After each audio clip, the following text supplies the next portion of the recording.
you before we begin here. First off, how long have you been playing Overwatch for? I played originally on Xbox first when the game came out, but on PC I've been playing for probably a year and a half-ish now. Okay. Now between those, there are no breaks, yeah? There was one major break where I took probably like a 6 month break, but besides that, it's been continuous. Okay. And then, besides that, let's say like the past 2 weeks or so, how often have you been playing the game? I play like every night. Play like every night, all right. And then, like every night, how many hours ish? Uh, kind of depends on the salt level. Uh, Last night we played for like 5 hours, but sometimes it's you like do an it with hour. someone? Yeah, I generally play that glitter boobs person. That's my main Are healer friend, and we play a lot. did your healer friend tell you about me? Because I actually coached that person, I think. No, No? Okay. Well, no, is it? she didn't. I Does she just saw also? you on Fiverr. Yeah. Does she also play Mercy a lot? Yeah, she does. Yeah. Okay. So yep, that probably is the same person. So that's funny. I'll message her after this then. But yeah, I didn't realize you were the same person. Yep. So I did a ton of coaching sessions with her. I think we did like 7 or 8 ish around that. Like we did a bunch. So yep, I know her. So we can go ahead and then final question was just, did you have any questions for me before we begin? Not really. I imagine stuff will come up as we talk, but not off the bat. Okay, sounds good. Looking like, why is my F12 not bringing me to your character? You in the game? Okay, maybe I don't have the F12 bound for some reason. One moment, it's not letting me go to your character here. Scroll down here real quick. Okay, it's because it's on objective camera, that's why. All right, there we go.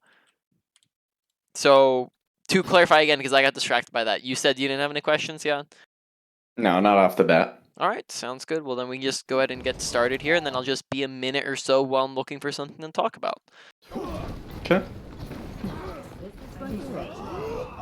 Okay, I like the initial damage done there. I like the brawling. We're going in there, we're doing stuff, we're getting a lot of ult charge. That's good. I'll just point out tiny things as I see them, but we'll go more in depth as they become bigger and bigger. Here, just tiny thing is that we're using a left click at a non-appropriate distance. So here we're like very left click mainly just as the quick, very fast version of it is left click is longer ranges, right click is shorter ranges. Here we're like an inch from these guys and we're left clicking them as you see here, where this should probably be a right click distance on them, where we're probably shouldn't be left clicking. So it's just a tiny thing there. We'll see if that continues up, and then if it does, we'll go more in depth on it. Like you see it more here, left clicks. Okay, maybe looking to deflect those fire strikes back.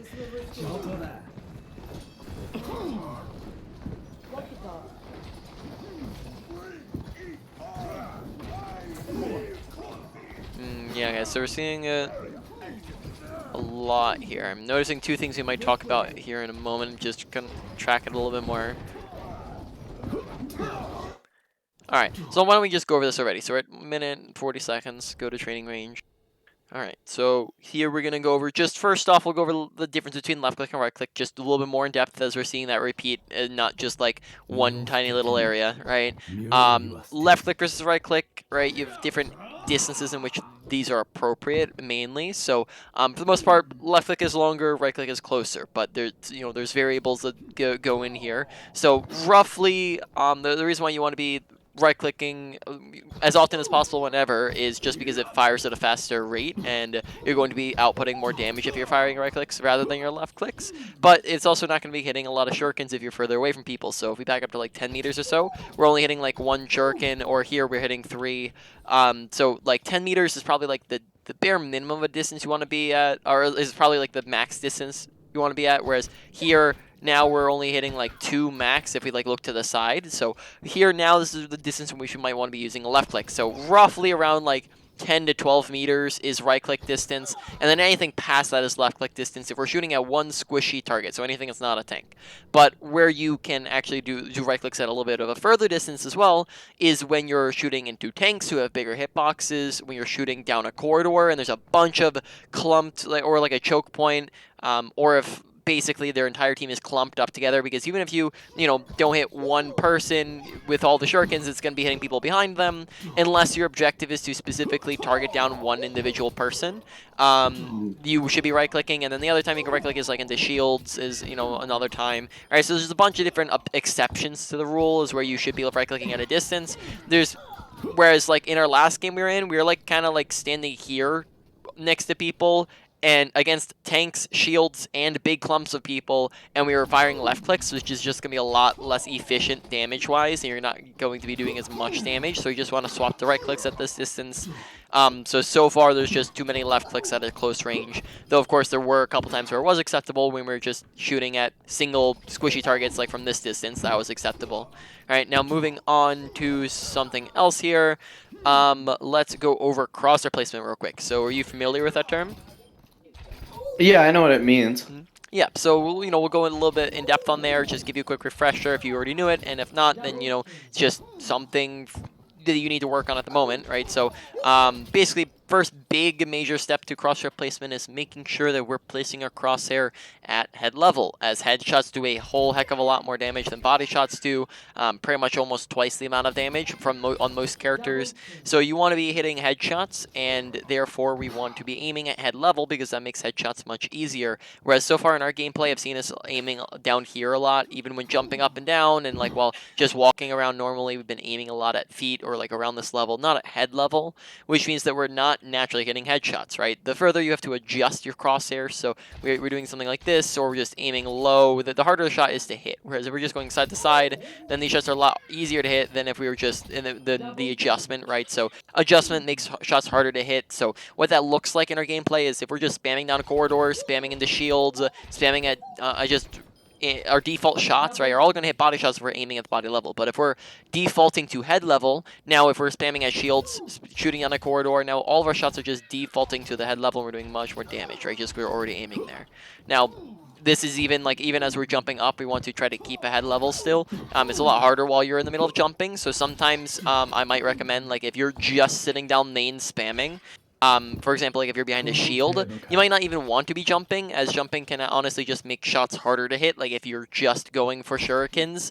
And then it also could mean, like, for example, if you're up in the air, this might make it much harder for you to like deflect fire strike, right? So if you're just sitting down main spamming, that might be a good decision to just not jump, and that can make crosshair placement easier. But even when you are jumping, try to adjust down and up as you go, so we can try to keep head level even while we're jumping up and down, right? Just kind of doing this on people. As well as doing that a little bit is just more so we would like kind of constantly be aiming here, right, while we're going, and then that just means less efficiency with damage, right? That all makes sense?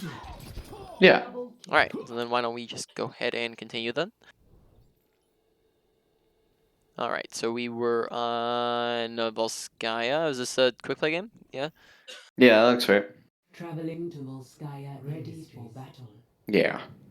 And right on par with Glitter. She didn't do comp a ton. Help me. We I were. need assistance. Wait, why is it not? Link Oh, you're up not with me. loaded in yet. Join with me. Alright, so we're like around here-ish. No, we're like slightly further, so just that left click's fine. That left click's fine. This left click's not fine. Now we're right, and then that left click's not fine. This one is, right? Just kind of going through that and look at some other things now. And then you notice here how we're just kind of like look at our crosshairs. We're going along here, like how it's angled downwards here, how we're just not really aiming up at people, up at heads. Okay. Probably want to be getting those fire. I haven't seen us deflecting many fire strikes. Make sure we're intentionally going for fire strike deflects. That's a very easy way to use your deflect, right? Like there's not much else while we're just sitting here spamming at choke that we can do with our deflect besides deflect the fire strike. It's gonna be a very consistent, easy way to get ult charge, and we've seen him fire strike a couple times near us. We just haven't caught it at all. So a good way to do this is to just basically stand inside of your Reinhardt, and then that's going to be where he's going to be throwing it a lot of the time, is at your Reinhardt, and then you can kind of just catch it from behind him unless your diva eats it. Okay. Okay, I like they're turning around to go for him. That's a good idea.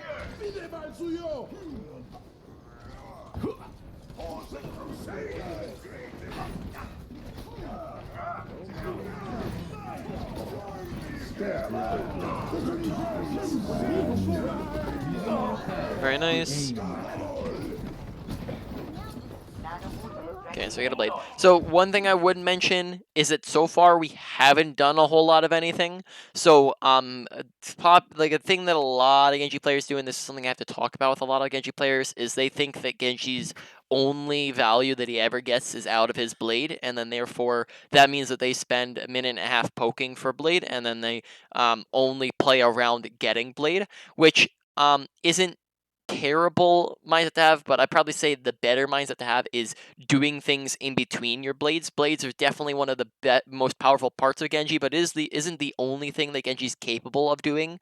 And you'll find that when we're doing things outside of blades, we're not only going to be charging blade faster because now we're in there doing damage and getting things done, but also secure more kills and win more fights if we're playing that way. So, for example, most of our gameplay so far has just been us sitting at choke and spamming from choke, and that's it. It's just been spam, spam, spam, spam. Genji's a pretty terrible spam character. He likes to be in on top of people. He likes to get on top of people. So, alternatively, something with our gameplay there could have been to, like, once our team pushes forwards a little bit, we could have gone more so on their back line. Like, we just shot a lot of tanks there, whereas we probably could go on like Bap, Ana, or McCree, and trying to take one of them out and secure a kill.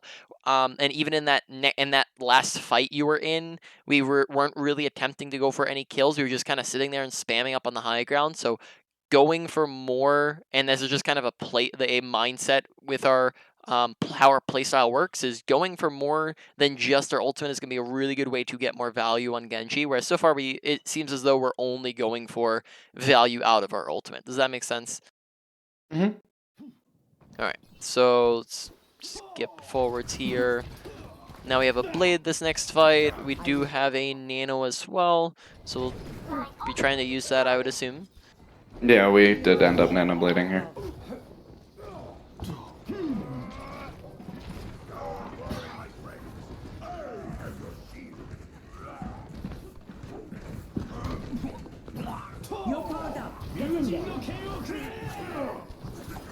Alright, so good blade mechanics there. We missed out on an opportunity to like slash dash the Doomfist. I think we might have, because there we could have just fallen and then slash dash the Doomfist and then gotten a kill out of that. Though honestly, you know, it still works out. We got 2 kills, really good, solid 3 kills. Good blade mechanics there too. Alright. So, well played. Yo.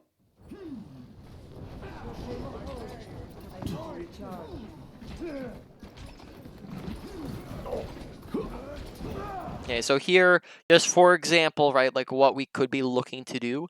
At the moment, we're just kind of poking from main. We're 20% to our ultimate, so we're not going to be getting our ultimate this fight, right? Like, it's incredibly unlikely that we get our ultimate this fight. So therefore, in this fight, we need to look for other value outside of our ultimate, while hopefully still charging it, which we would probably be able to attain if we're not just approaching from the main angle, right? We're not just approaching from the front line, which that's what we are doing currently. We're just kind of sitting on this front line. So alternatively, what we would want to be doing is going like left or right, either you know, entering in and going on this left side, or coming top right and just like, you know, maybe taking their high ground or so, or like going all the way right and poking from the side. We probably want our team to do something before we actually engage, but we probably don't want to just be sitting main this entire fight. Rather, we probably would like to just go in from a side angle, rather than just sitting main and poking, because otherwise you're not going to really find any value of this fight or do anything. So we do enter, that's good. Still kind of aiming a little low here. Okay, so we do get a kill. here we just position ourselves very out in the open, and we're kind of going without tanks here. So just notice here we're low. We kind of move ourselves out into the open where like anybody can see us. There's no cover anywhere, right? Just real quick, we'll go more in depth if we need to, but good positioning is the usage of cover. Bad positioning is the absence of cover. At the moment, there's an absence of cover. There's no cover anywhere that we'd get too fast, and then therefore we're going to take a whole heck of a lot of damage.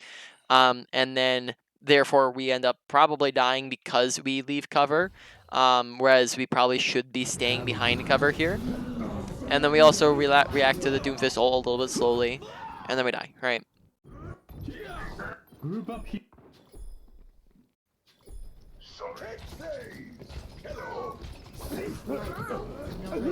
Think up on your actions.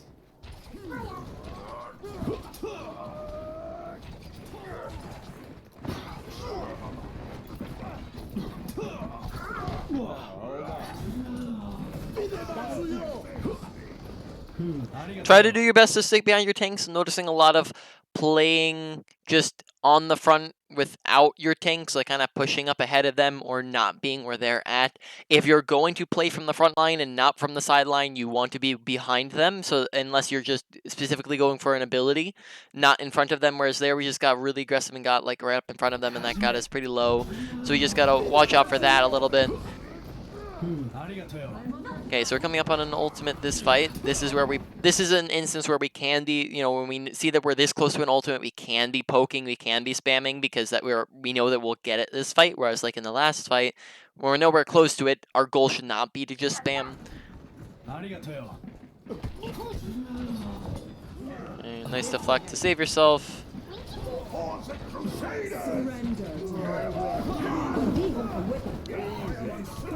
Okay, that's unfortunate. You just got shattered there.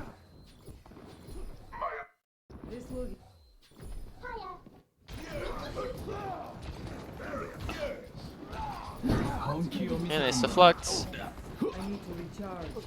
Okay, we have a nano blade here. Probably say this is around the time in which we want to be using it. Okay, here the issue is that we don't use our ultimate. So ults that are used first generally get more value than ults that are used second. So as examples to demonstrate this, right? Let's say that we have a Nano Blade and the enemy team has a Nano Blade.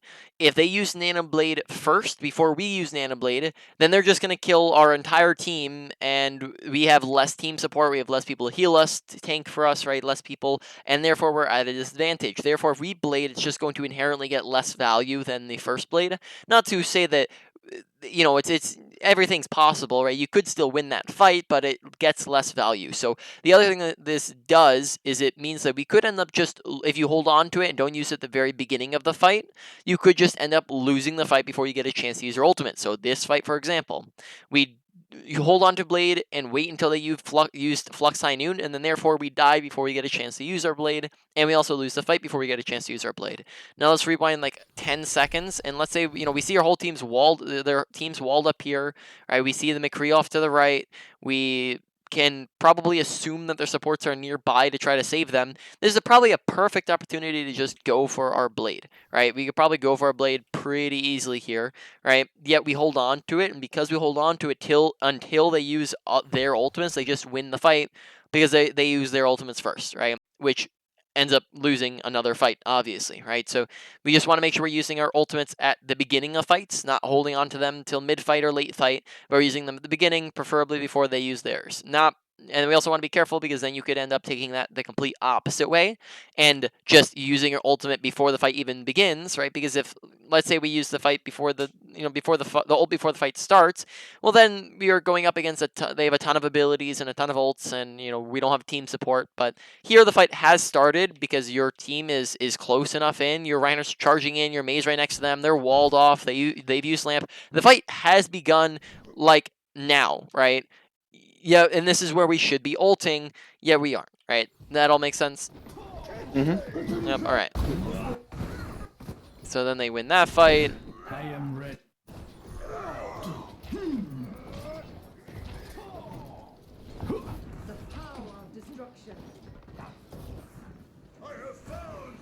Alright, so we're down at Dio, who's AFK. This will heal you.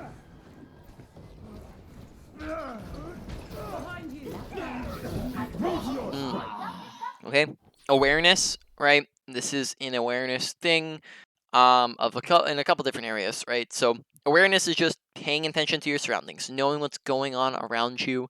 So first off, we should be paying attention to the fact that they're on a Doomfist. When they are on a Doomfist, I guess let me clarify, rephrase this. Team composition dictates playstyle. When they are on a different team composition, you should be playing differently. So, for example, they are on Doomfist, you should be playing up differently up against a Doomfist than you would up against like a Widowmaker, for example. Doomfist, right? We gotta watch out for him going on flanks and getting behind us and getting on top of us. Widowmaker, we have to be careful of our sight lines and making sure we're out of our line of sight and being careful of making sure she can't shoot us. Right? Completely different, which means that we want to make sure we're keeping an eye on Doomfist and keeping an eye on the fact that they have a Doomfist, and then therefore doing like looking around us, right, making sure he's not flanking us, not going behind us. So what that means here is that we just want to make sure we're looking around, not just staring straight forwards. We also hear him jumping in, like this is audio awareness, so listening to him coming in on us, we hear him go as he's punching, right?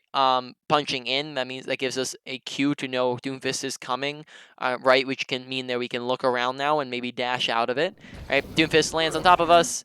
We have time now, even after he's landed on us, to dash or deflect, and we end up being just a little too delayed, and that gets us killed. So in this instance, it was just that reaction time paired with just lack of awareness that gets us killed, and then therefore, once again, we're stopped from using our ultimate. Want to make sure we're paying attention so we're not dying. Okay, so we're coming back in again with our ultimate, right? So this time we see Doomfist up here.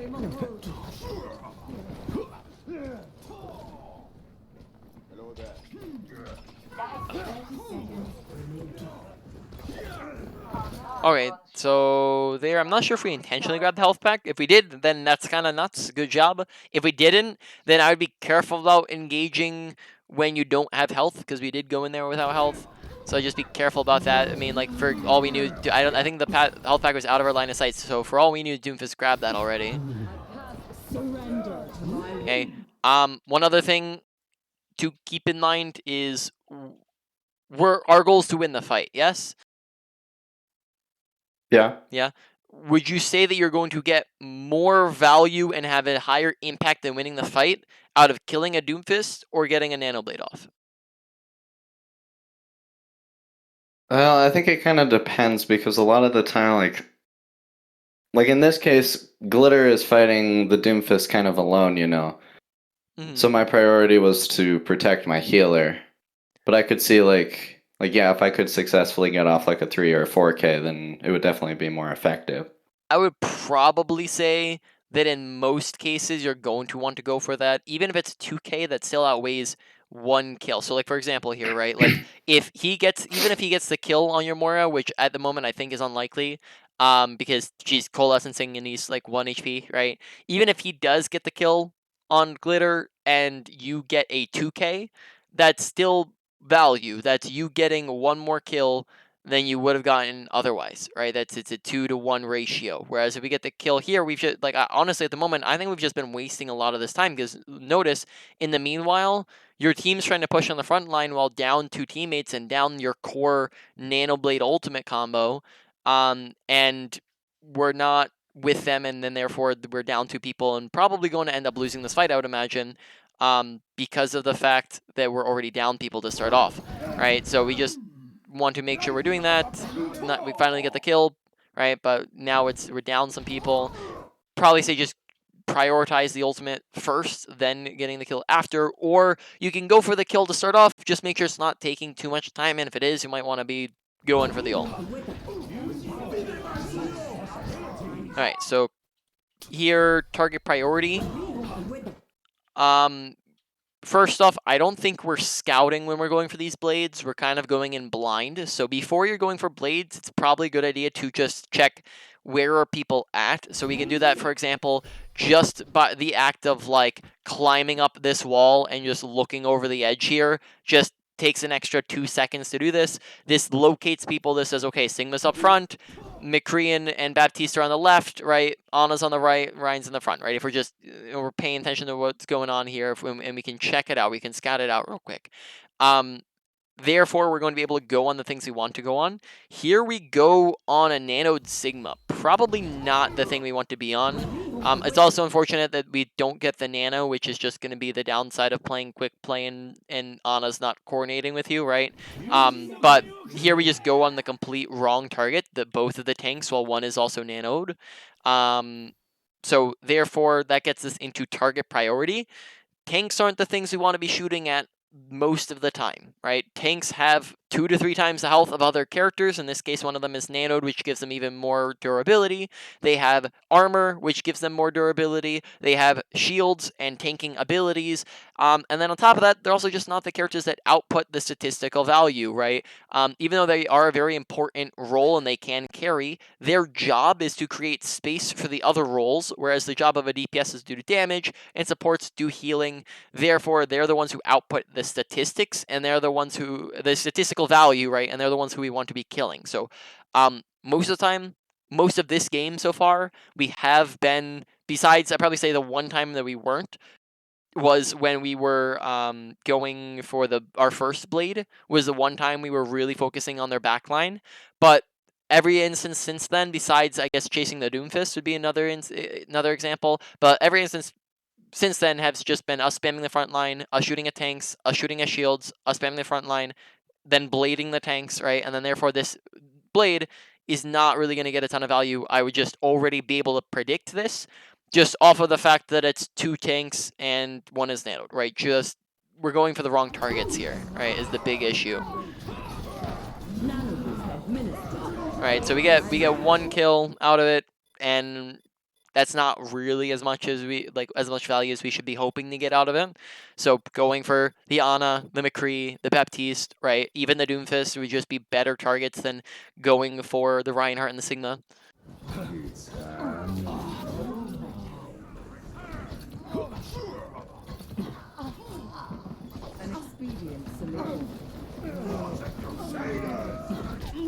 Okay, here, let's rewatch that half a second. So we get the Ana, right? We get the kill. We get her. We see that we have 2 people on point. Yeah. And it seems at the moment the problem is our awareness, as we're dashing in and getting incredibly aggressive when we are like 40 HP, right? 39 HP. In this moment, we should probably be doing one of 3 things. The first thing is just getting heals, right? We should be getting heals, and then the 3 options to get heals are going for the right pack mega, just sitting in the back and hoping that your supports turn around, which I'd probably say is the least effective method here, or going for the left side mega. We have dash, we can go for either or, and then be back by the time your supports are about to die, and then you can stall it out longer. But we're probably going to find very little value out of dashing in here at 40 HP and then dying immediately, which we do die immediately. So probably want to make sure that we're not going in and doing things when we're 40 HP, just get healed and then go and do things. All right. And then that is it. So, why don't you go ahead and link me up with the next one, and then while in between that, we'll just do a quick strengths and weaknesses, real quick, and just go over what those are. All right. I'll just give you a moment to just get the next map here, and then I'll go over this stuff. I just accidentally entered it. 1 second. Yeah, you're good. Double kill. Triple kill. Alright, there it is. Alright, sounds good. So, strengths and weaknesses, like what's needing to be worked on in your kit. So far, ability usage has honestly been looking decently solid. I think there's been stuff here and there, like probably lack of deflecting fire strikes, sometimes where we've died with those abilities available. Dashes, I'd probably say one of the big ones is that we end up dashing into some aggressive scenarios sometimes where it might end up getting us killed when we don't have an opportunity. So a lot of times I'm noticing like we'll dash into their team, when we don't really have an opportunity to go off of. So that's fine a lot of the time, but really the main ones when it's where you want to be dashing into them is when someone's out of position or they are low, right? Because if you dash in when someone's low, you can just get that kill and then just dash back out. Whereas if you dash into their team when they're not low, this can just end up getting you killed. So there's a couple times where we've just kind of been iffy with it. I think a lot of times we haven't been being punished. We haven't been punished for it because of the like kind of MMR of the games. I can't really say SR because it's quick play, right? But I don't think the players are good enough to punish it, which if you up your MMR or SR or whatever, you're going to be up against better players. You always want to play as if you are up against better players, because that means if you don't, then you're not going to be able to hang with those better players, right? So basically just maybe tone it slightly back with the aggressive dashes if we don't have an opportunity for them. But overall, ability usage is looking pretty solid. Probably say for now it's at like a low to medium priority for you to work on them. Though, of course, we have another hour and a half here, so we'll adjust that up and down as we go along here. Now, next comes ultimate usage. The first one looked very solid. The second one was kind of hot garbage in a couple different ways, like, more than one way here. So this one evens out and actually boosts up towards the top, since this is actually, Genji's a very, very powerful ultimate, and because of the power level and how important it is in his kit, it's very important that we actually get good blades off. So a couple things in this that we need to, as a reminder of what we need to work on is, number one, making sure that we are not holding on to it, because we did hold on to our ultimate for like 3 fights in a row before we actually finally used it, which isn't something we want to be doing. In that time, we probably could have gotten in an additional like 2 blades, or even an additional 1 blade in that time that we could have used, which would have gotten us a ton of value and potentially won more fights, right? Also want to make sure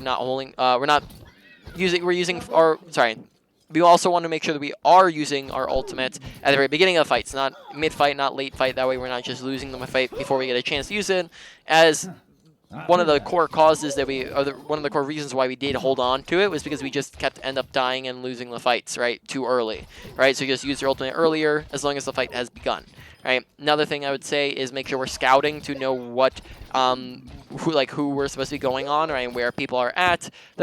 Neither one did we scout. The first one we just kind of before we were going in, we kind of did this where I'm trying to think of, it's kind of like this, like the whole enemy team was over on that side, and we climbed up, but we never peeked to see where people were at. We just kind of climbed up and we're like, no, and then we went, right, and then we looked around, right.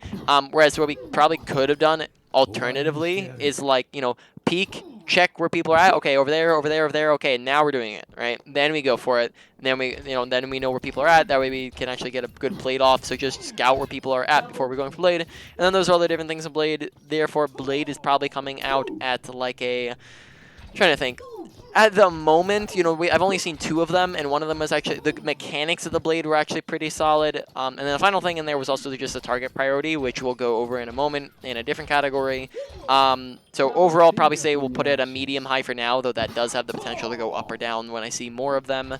So that's a medium-high priority. Mechanics, there's been 3 different things in mechanics. So first off is left click versus right click usage, which we've discussed. Then there is crosshair placement, which we've discussed. And then finally there's just target priority again, which we went over. So all 3 of those do add up a little bit to the mechanics category. And I'd probably say, that this one as well goes up decently high. I'm trying to think. We'll put this one at a medium high for now. We'll spread them out as we go. But we'll put that one at a medium high. Now, positioning. We talked a little bit about making sure you're not out in the open, right? Just using cover properly. And then we've talked about making sure that you are actually, not just sitting on the front line all the time. And if you are, make sure you're using your tanks, but looking to go to the left and right and get behind them, right? So that's another part of positioning. Overall, probably say positioning is kind of like a medium priority for the moment. And then finally, awareness. Awareness has just been a lot of odds and ends here and there.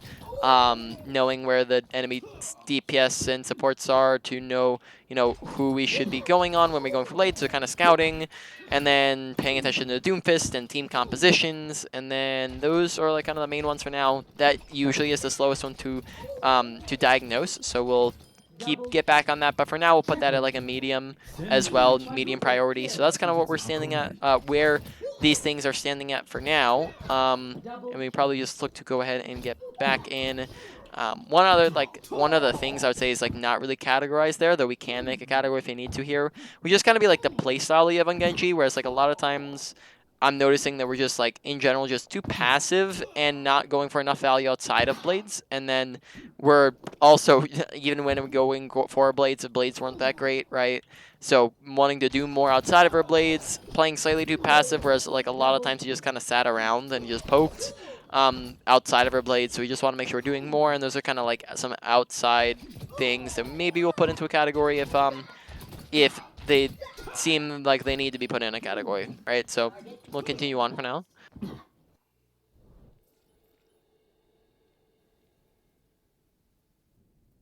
Ah, keep missing it. Whoops.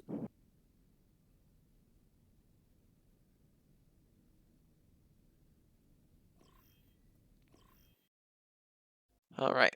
Now traveling to Busan. Ready for battle. That's a lot. 3, 2, 1.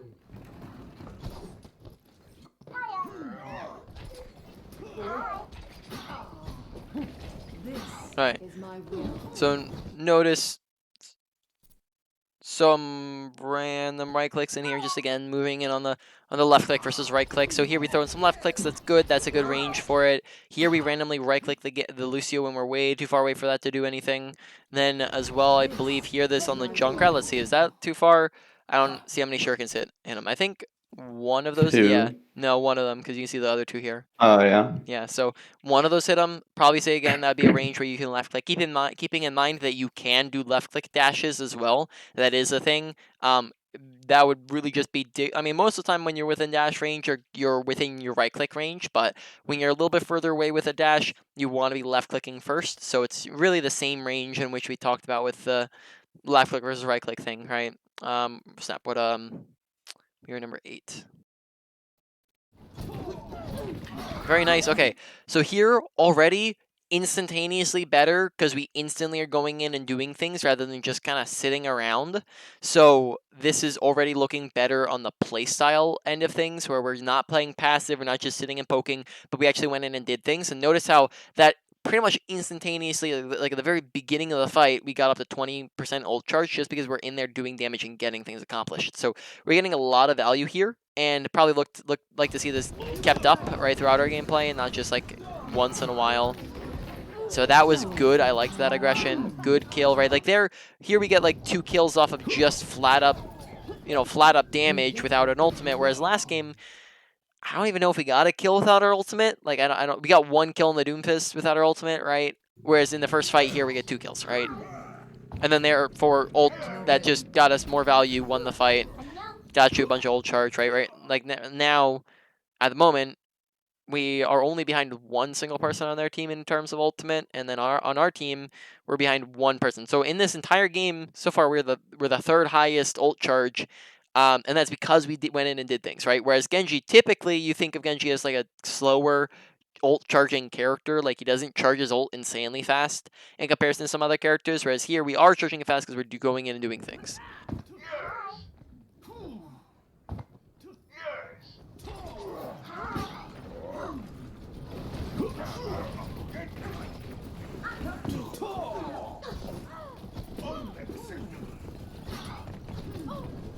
Okay.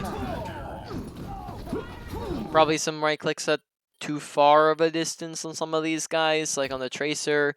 Here let's see, we watch for this. So like here, that's too far away for a right click dash. That should be left click dash because we hit 1 shuriken rather than 2, right? Again, then again, like here on the, let's see, too far, we only hit 1, right? Lucio, too far, you see 2 miss him, right? Too far, right? Now we're at ball, that's completely fine. The ones on ball are good, right? It's just that it's understanding that difference between the two and when to use each that's going to probably drastically increase the amount of damage you're outputting and how much you're able to do, because that means that we're going when we understand that difference in the distance, we're going to be hitting more shurikens, and hitting more shurikens means that we're going to do more damage, which means more ult charge, as well as more damage means more kills, which means both of those get you more fight wins and ultimate and game wins, right? So overall, that's just something that will add up a ton, because that's such a basic, fundamental, core part of Genji's kit, is just when to use each of them. And if we get better at that, that's just going to add up to a lot. And too far again. I like the run on the Lucio though probably would say just Zen would be a slightly better character. So like here, for example, like keep in mind team compositions again. Pay attention to team compositions and how they dictate your playstyle. We should probably have kind of like a target priority in mind. So we talked about target priority in terms of just don't shoot at tanks, and I forgot to, like, we only talked a tiny bit on that. The don't shoot at tanks things, I forgot to mention, there are still times where you do shoot at tanks. You shoot at tanks when they are low, when they're out of position, when they're when they are the only thing to shoot at, you shoot at tanks, but when those aren't the case, then you want to shoot at other things. Now here we go even further into target priority, and we think, okay, well, what are the hard things to kill going to be? Obviously, ball, no. Tank and highly, super difficult to kill them. Diva, no. Tank, super difficult to kill. But now we get onto some other ones where we think through this even more, and we go, okay, well, Tracer. Is it worth chasing around a Tracer when you could go on like a Zen or a Junkrat, right? Sorry, one moment. Okay. Sorry, I'm back. Just have someone walked in the background there, so I'm good now. So, yeah, so here we think, is it worth going for a Tracer when we could get a Zen, who is a much easier target to kill? Tracer has blinks and recall. Zen has nothing nada besides just shooting you in the face, right? And then again, should we, could we go for Lucio, or could we go for the Junkrat, right? Who again, Lucio has healing and speed and can wall ride. Junkrat, I mean, all he has is, a trap and mines, right? Which can be a little bit dangerous to us, but not if we're like right in on top of him. A lot of the times we still outmatch him. So we're just making that target priority in our head, whereas, here we just are going for we went for the Tracer first, then we went for the ball, then we went for the Lucio, where we just want to be on the right things, whereas here we're not going on the right things, which again is a fundamental thing which will very drastically increase over all of your games, very drastically increase the amount of value you're getting, because now you're actually shooting at the right things rather than the wrong things. My ultimate is charging. And again, you can shoot at those guys if they're low, out of position, or they're the only thing to shoot at. Whereas, like right here, for example, Zen is very much within range of you. Probably just swap that target to the Zenyatta, who's just going to be a much easier target to kill, rather than trying to kill the Lucio, who's just going to be riding around. Very difficult to kill, right? It's like, it's not even your fault that you can't kill this guy just because it's a Lucio, right? It took forever to get him. I'm on fire. Okay, so now they just used Zen ult.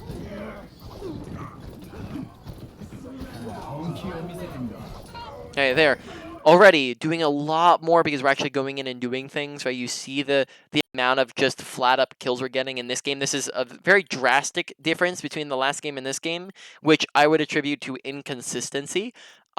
Inconsistency meaning just like sometimes we're fantastic, sometimes we're garbage, right? And this could also just be like maybe we're not really sure about how Genji as a playstyle works, and then we are just kind of going on instinct, which can lead to sometimes it working, sometimes it not working. Just all I'm saying here is keep up what you're doing in this game. Make sure you're doing this in the other game too, right?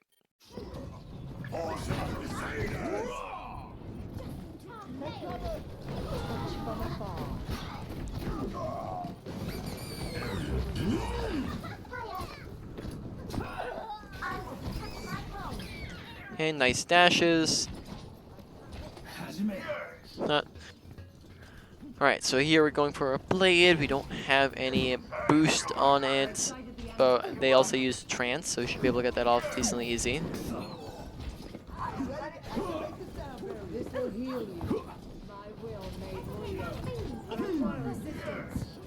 Yeah, let's see, are we going for it? Oh, kind of rolled. Very nice usage.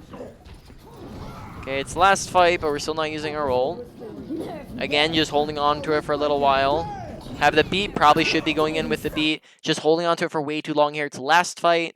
Beat would be a perfect opportunity to go for a blade because, you know, we don't have any other source of, you know, we don't have a pocket. We don't have a mercy pocket. We don't have an on nano boost. We're not going to have the damage reduction. Beat is a perfect time to going for a blade because now with the beat, we have like 1,000 HP that we can work with. And then that's going to stop us from just dying and we can just run straight at people. But here we're just holding on to it for even longer and longer, right? And longer. So there we just don't use our ultimate, right? We still win the fight, but it's just we don't use it. So make sure we're using our ultimate. You're going to be getting a lot more value out of it when you actually use it. Ults that aren't used do nothing. They don't get any value at all, right? And then on top of that, that could also be a slight awareness thing. Maybe we didn't know that it was last fight, in which case that becomes fine because we were already winning it. But it was last fight, which means that we need to be aware of it, right? Be paying attention to time banks. We know if it's last fight or not, right? Yeah, I have a question for you. Then, like in that case, I remember this my thought process there specifically of trying to hold it for like a fail safe almost. You know, it was like we had used beat and we were getting picks already. I had killed their main DPS by that point. So you know? if they started Like- to bring the fight around the other way, Mhm. why not stop them from bringing the fight around the other way? Like, they are incapable of bringing the fight back if you just press on your advantage. You're more likely to lose that fight if not using a blade than if we are using that blade, right? If we use the blade, then that pairs with the ultimates. It gets us kills. It gets us value. Whereas if we hold on to it and don't do anything with it, then that means that they could just end up pulling it back around. The only there's certain ultimates where you can do that with. Like, think for example, like I don't know, like a Lucio beat, like it's where it's a defensive ultimate. You might want to be, you know, with defensive ultimates, you might want to be reactionary, right? Where you're reacting to the ultimates they're using. So like you might want to just hold on to that until it's actually needed, because if it's not, if you don't, then it's not gonna do anything. But you can't do that with a blade or any other offensive ultimates, which are most of the ultimates in the game, because then you are basically handing them that chance to get the comeback, right? You're giving them a better chance to get the comeback, whereas you could be capitalizing on your advantage. So just overall, I don't know. Is that a good explanation for why you should be going in and using that ult? Yeah, I feel you. Yeah. So we just want to make sure we're using it, not holding on to it. Round You know, I get the idea behind it, but you don't even want them to get to that point where where you have to use a failsafe, when you would get more value out of just winning the fight then and there. Watch for the diva. Diva did it Yeah. so many times, dude. Yeah. So watch for the diva. You know, if we know that she's gonna keep eating those, maybe just don't go for the deflects on them. Yeah, here I'd probably say just get a little bit closer, more so up to like where your Reinhardt is at. Genji, whenever possible, prefers a close range. So like Genji can play a little bit further, but he prefers to be closer because that can put him within range of dash, which can allow him to capitalize on kills. Like from here, for example, let's say, what are we running? We're running a soldier. Let's say like soldier gets a helix on someone in the back line, right? From this distance, we wouldn't be able to dash through and finish off that kill. From this distance as well, we're not going to be doing nearly as much with our deflect. And from this distance as well, we're going to be doing our inefficient left clicks versus our very fast right clicks, right? So all things considered, Genji likes to be up next to people, not super far away from them. So right here, while we have space, our Reinhardt's giving us a lot of space where we could be pushing forwards and standing, for example, like right here. Or even, for example, if we wanted to, we could be going like up here, and like this would get us around the tanks and shields. Like we've talked about why we don't want to just shoot at tanks and shields. We can get around the tanks and shields by going on these guys on the left or going on their back line, right? A lot of different options. The worst option would be to just sit in the back and spam, right? Which I'm losing my place. Where are we? Right here.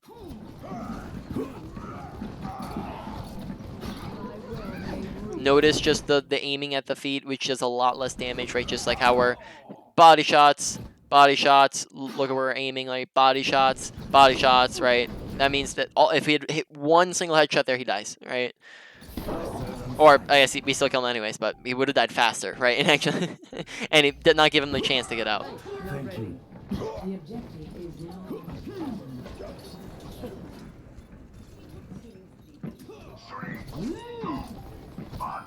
An excellent fight. Very nice.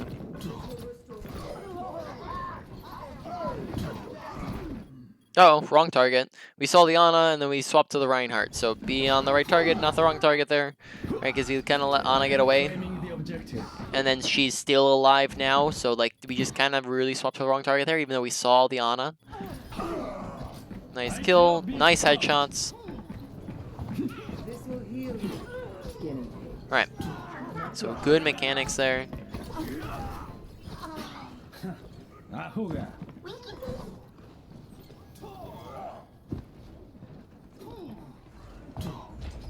My ultimate is charging. Alright, so we got our ult. Let's see, do we hold on to it? Do we use it early? We don't have any combos with it yet again. So we just use it dry, be a little slightly more passive with it than usual.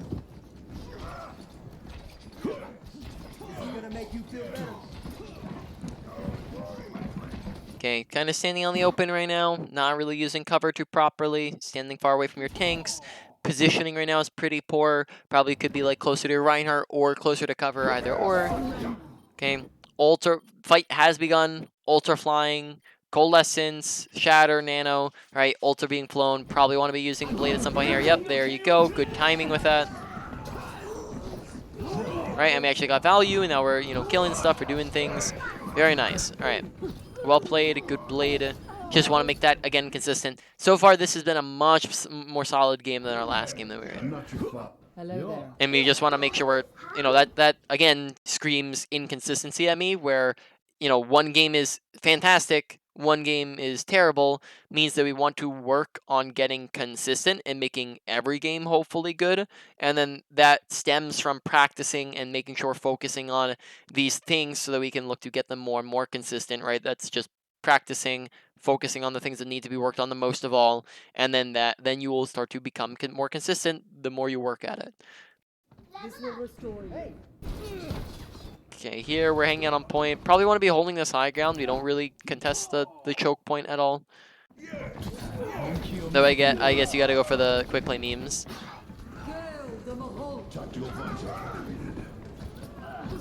Wait, you're Nice. saying I should contest the high ground even though my tank isn't? Here you have a Reinhardt going high ground. So here you have Reinhardt up on high ground. You have Moira up on high ground, right? We should probably be on a high ground with them too, yeah, because we can get up really easily. We have dash, we have deflect. This is your other tank should probably be on high ground, and you going and joining them would encourage, So for example, let's look at this, right? Us being with Reinhardt keeps Reinhardt alive longer. It gives him more space, gives him more team support. Us not being there and putting 4 people on point. Point is not where we want to be standing. D.Va is in the wrong here. We want to be holding top. This is because we have a choke point right here. You familiar with what a choke point is, yeah? Yeah. Yep, choke point acts as a funnel, right? Really good positioning to be holding choke points. On top of that, high ground is very fantastic positioning, right? You probably know that just from playing the game, right? High ground is great. We want to contest high ground. If we're just giving it to them for free, that is a mistake. We want to be holding high ground as a team. Now, D.Va is holding point because she's being a dumb D.Va. Whereas here, if we push high ground, now this puts 3 of our teammates on high ground, which encourages more of our teammates to go up there with us, right? In fact, Lucio's even turning around right now to come join us. And then on top of that, this isn't very risky to ourselves, as we have dash, we have deflect, we have the movement abilities to be able to escape, even if this was a dangerous situation. So overall, high ground is favorable positioning. D.Va should be up there too, but us being up here just, makes it more even and gives a Reinhardt a better chance of staying alive here. Does that make sense? Mm-hmm. All right. So we do go and join him up here. It's just slightly delayed and late, right? Now, the reason why Reinhardt dies is probably just because our team didn't join him. It's a big thing. Here we just see that Hanzo dies late, so just awareness and reaction times, because then we end up wasting dash, right?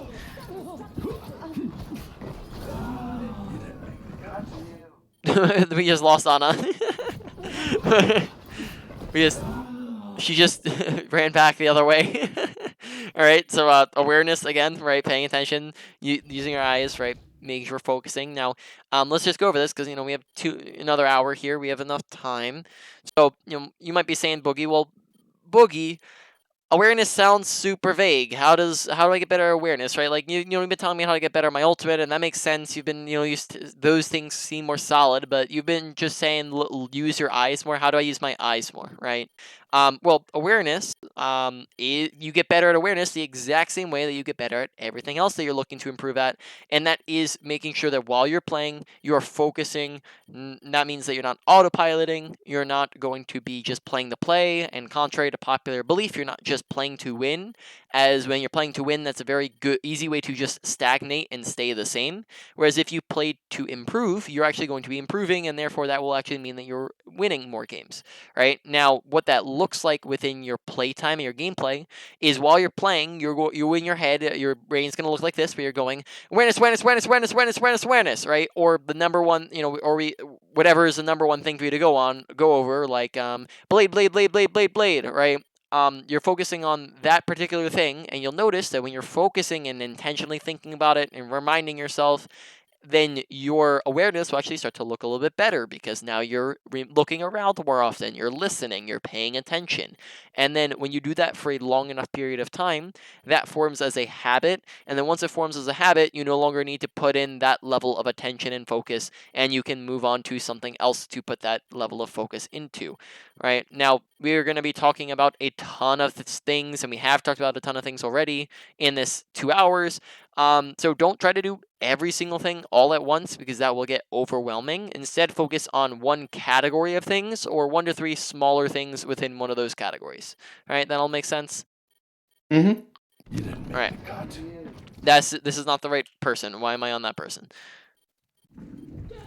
So there we just lose Liana. All right, we got the health pack. That's I good. am healed. Very nice. Good dash usage. Oh, I like the dash usage there. Very nice. All right, this game again, we're doing a lot more just outside of our blade. Just going in and killing stuff. Just being more aggressive, yep. Good job getting out. Probably be requesting healing, pay attention to your health bar, that's part of awareness. Request healing when you're low HP, as this will give your supports an in-game audio cue and allow them to know where you are and what character you are, which will be better than just yelling at Glitter, hey, I need healing, because she'll know, okay, you need healing, but you might say that, and then she's like, where the heck are you, right? Like, what character are you? Who are you? Right? Those types of things happen when you're just calling on comms or you're not saying it at all, whereas if you press the button, they will know where you are, what character you are, where on the map, right? To get you healing faster and easier for the supports. So you just press the button anytime you need healing, whereas right now we're just kind of chilling at 100 HP. Very nice. That's unfortunately got shattered. Very nice blade. Okay, blade's looking a lot more solid as well here. So blade usage goes down slightly. So like just to adjust off of this game, right? What we're looking at the moment. Trying to think, because this game like really mixed things up because we were doing this is like the complete opposite of the last game we were in. So adjusting things around, I'd probably say blade usage is still pretty important, but maybe down from I think I put it at medium high before. Maybe we're dragging a lot of things are just clumped up at the middle right now. Probably say blade usage comes down to a medium priority. Mechanics stays up at a medium high priority. Your awareness probably sticks around the medium priority. Your ability usage is probably around like a low to medium still. And then finally, what was the last one? The last one is positioning. Positioning probably bump that one down a little bit to like a low to medium, right? So that's just kind of the spread for the moment. We'll, again, adjust as we go.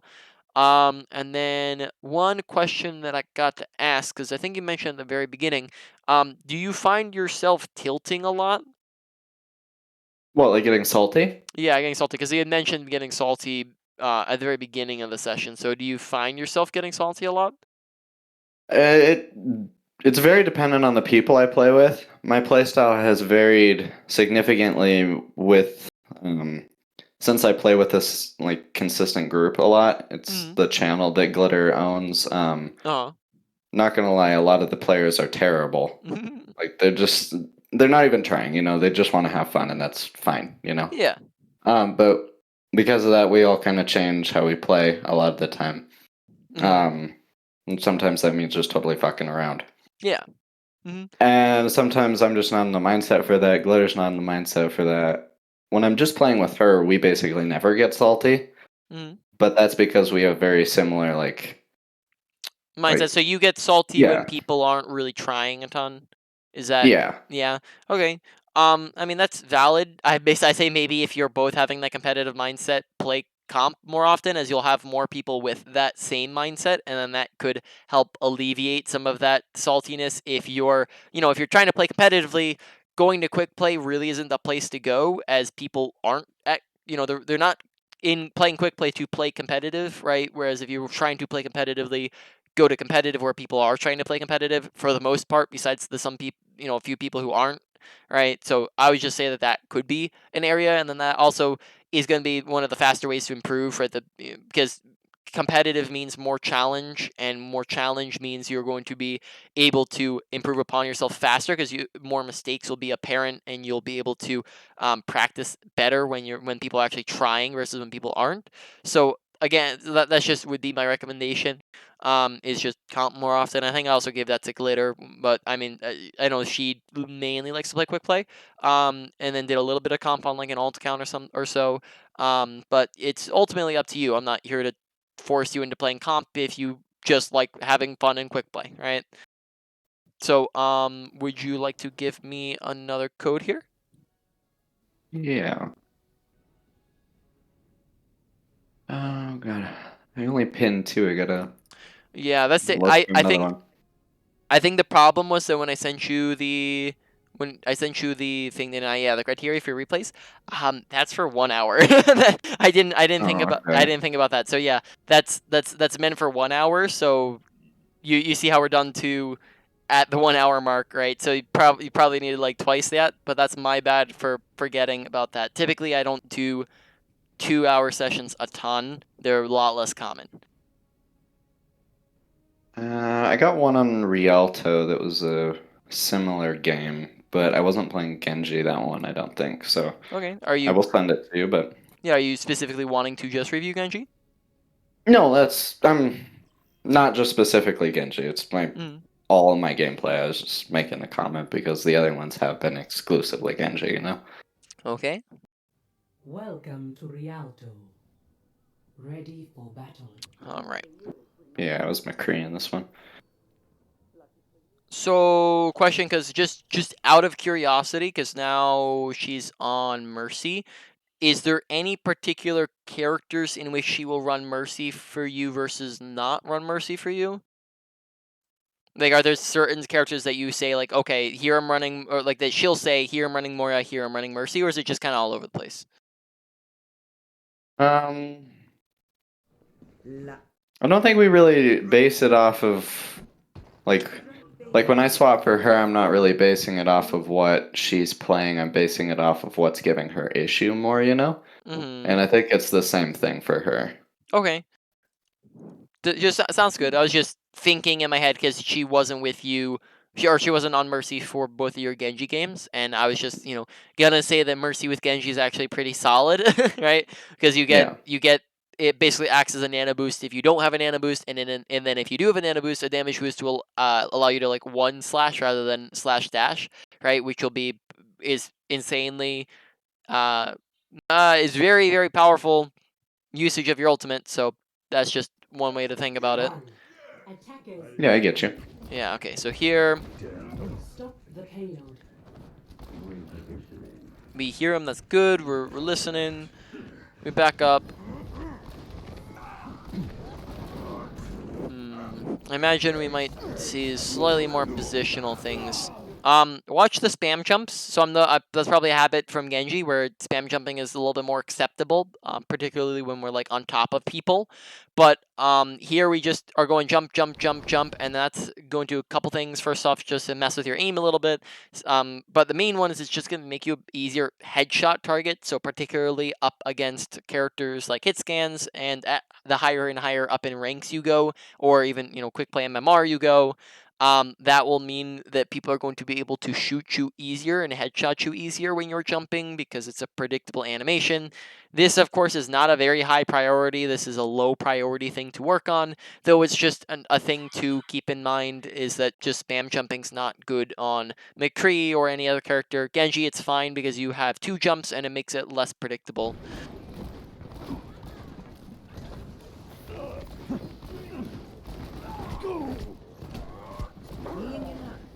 Thank you kindly. Now jumping to like shoot them up on the high ground, that's fine, right? That was an instance where it's all good.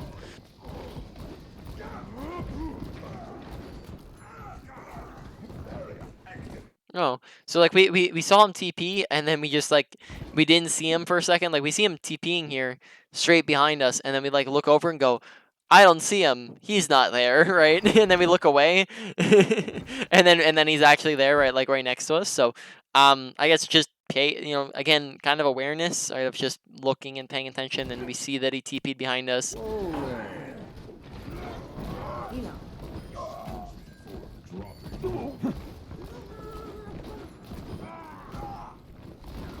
you have a high sensitivity? I have a what? Do you have a high sensitivity? Um, Do you know what your I'm not sensitivity and DPI are? entirely. In the game, it's like 8, I believe. Okay. I can check. I have the game up right now. Okay. Yeah, it's 8. And then do you know what your DPI is? That I do not, off the Okay. top of my head. That might be something to check. I think like 800 is usually like an average, but it might be a good idea to check. It's your aim is looking a bit shaky, and then that could very well come from just having a super high sensitivity. Your sensitivity is probably it really depends on what your DPI is because I don't know what your DPI is for the moment, but just for comparison, I have a 4.5 sensitivity in game, which is a little less than half of yours. But then, for all I know, you could also have like an insanely high DPI as well to add in on it. So just keep in mind that lowering that will allow you to be more accurate with the shots that you're trying to hit, especially characters that require headshots. It's going to give you more precision and it can stop your aim from being as jittery. If you lower your sensitivity, though, this will require a bigger mouse pad. As if you lower it, you're going to need to have more space to move around. Genji is a character that can have a little bit of a higher sensitivity, though I run him with a low sensitivity just fine most of the time. So you shouldn't have too much of a problem with Genji in those sense. But again, there are people out like there's for example like Overwatch League pros like Pine. I believe he's retired now, but people like him who play like hit scan characters and still be in Overwatch League. So high sensitivities aren't impossible. Most of the gaming community agrees when you're playing characters that require precision, you're going to probably have an easier job on lower sensitivities. Negative. I have found the enemy. Come and face me. Very nice.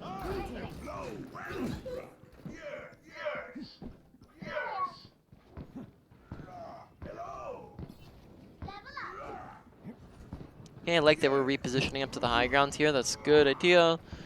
If you're going left side, we probably want to be like dropping the high noon would probably be a good idea. Like I would just roll like over here and get behind the shield and just like high noon. Like where are they gonna go, right? Then they don't really Right, have they have anywhere to go at the moment. They have a Reinhardt though. Well, Wouldn't that just shut me down? yeah, you can break through the shield. Right, and then at the very minimum, even if you just break the shield, then it means that your team can kind of shred them down, right? Right, your ultimate can break through shield, depending on how many people are behind it. With 3 people, I believe you can break the shield at the very minimum. Maybe even get a kill in there as well. Where are you? I can't. What number are you? You're 2. Okay.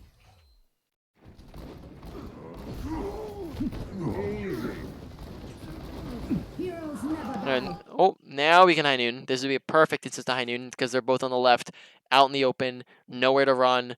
Probably would imagine we're not going to die here, as the only person really who could shoot at us would be okay. Yes, there's a drunkard tiring like right above us.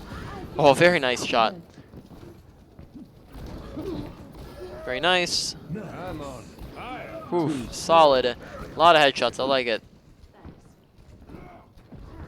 Mechanics looking solid here, which again, kind of like, or just general mechanics, right? Less so like a lot of the things we've talked about in the mechanics category haven't just been you shooting at stuff. It's been a lot of other odds and ends here and there. So just us flat up shooting at things has been looking really good. Come and face me. I'm being attacked. Get behind Nim. Get here. Horse and Crusaders. Witch. Tactical visor activated. Unstoppable. Hammer down.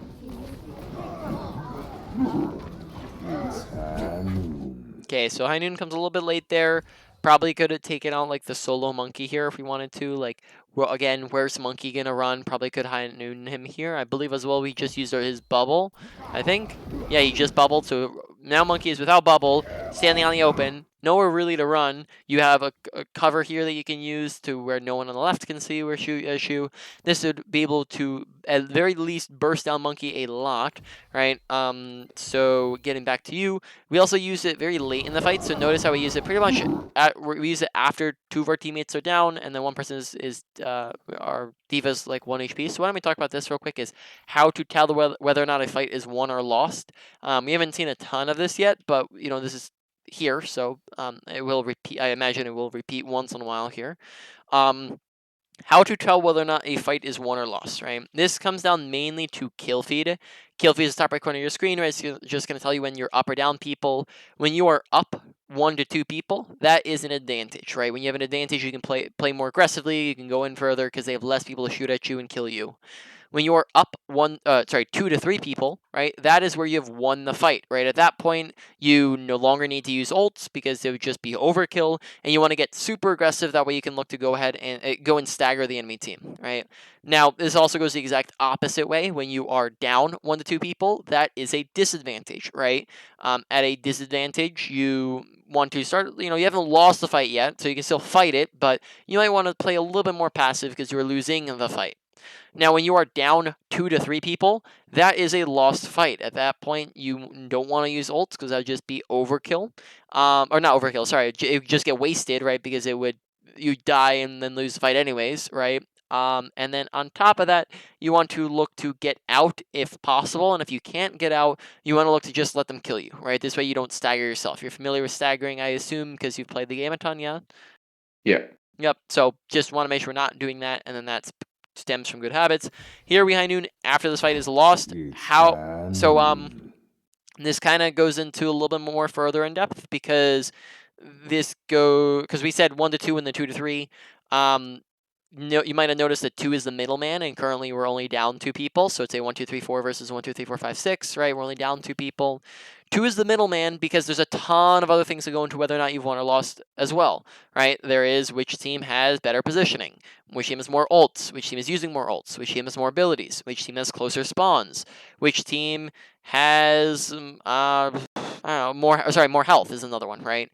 A lot of those things factor in, right? And when you are down 2, but let's say you have another massive advantage. So let's say like right here we're down. It's a 4v6, but let's say like their entire team is like 1 HP, right? Or their entire team is in like a grab dragon, or you have a nanoblade still, or you have close spawns because it's 2 CP. Well, now this fight becomes winnable. But at the moment we are down 2 people without any real additional advantage. And on top of that, in fact, it's probably the opposite way because they have a Primeling Monkey who I don't think is nanoed anymore, right? Primeling Monkey and then we have a Diva who's pretty much 1 HP and a Mercy who's 1 HP, right?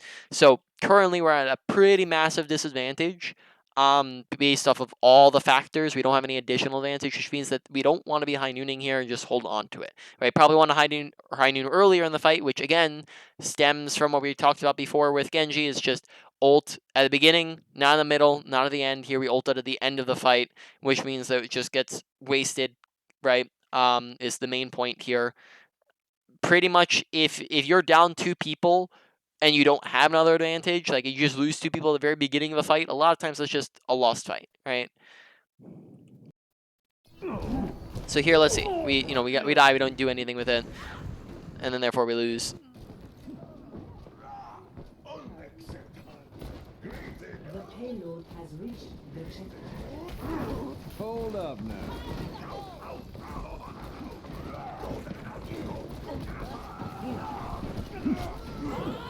Do something! You should be at peak performance levels.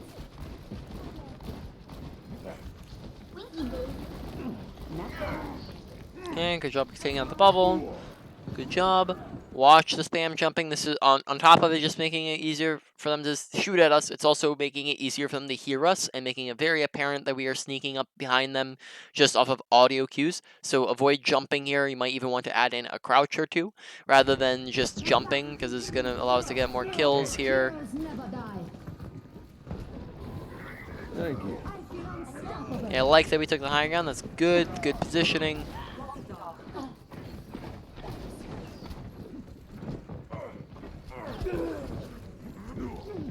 Alright, probably say peeking left side would give you better positioning than peeking right side, and this also would allow you to roll backwards and still take high ground. There we gave up high ground, which is probably a good idea if you have a monkey and Junkrat jumping you. But at the same time, maybe we could have stayed up there. Maybe instead of like rolling out this way, we could have possibly, like, if we were over here and contesting and we saw them coming, we could roll backwards and then maybe contest like the Junkrat, for example, and just run away from the monkey.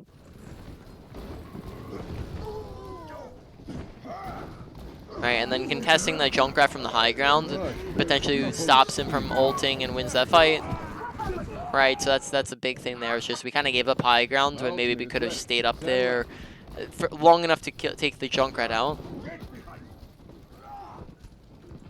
The payload has reached the checkpoint.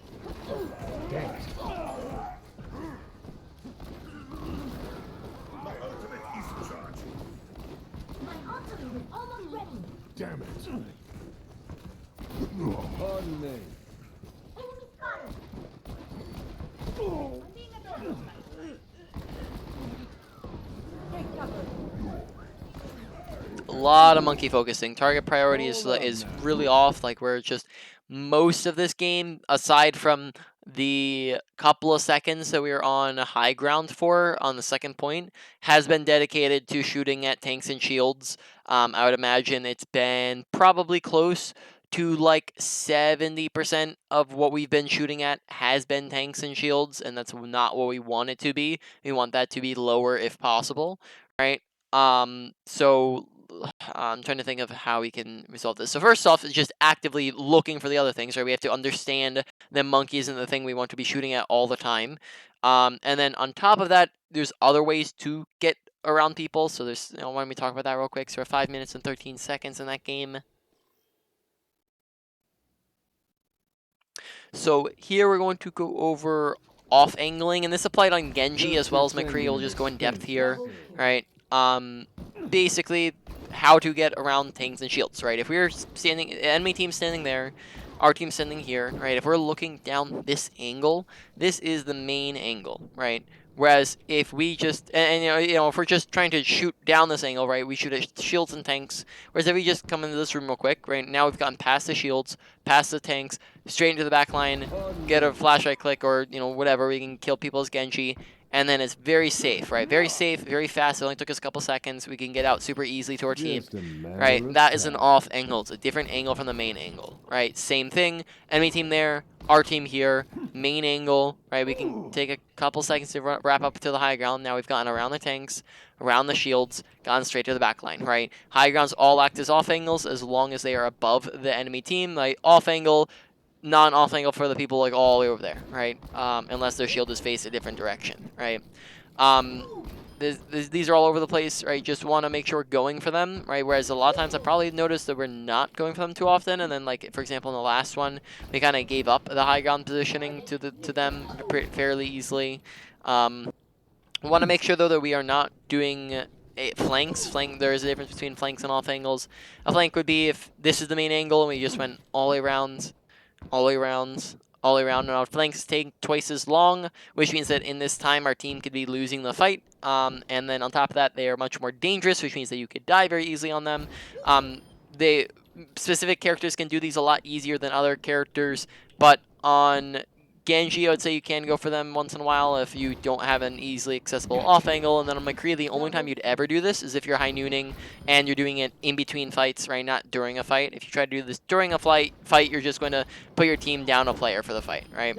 That'll make sense for how off anglings work, and we haven't been seeing a ton of that in our gameplay on both McCree and Genji, and then that means that we're stuck shooting at tanks a lot of the time, which again is like one of those fundamental core things that's stopping us from being able to do a ton of value, get a ton of value, because we're just not shooting at the right things, right?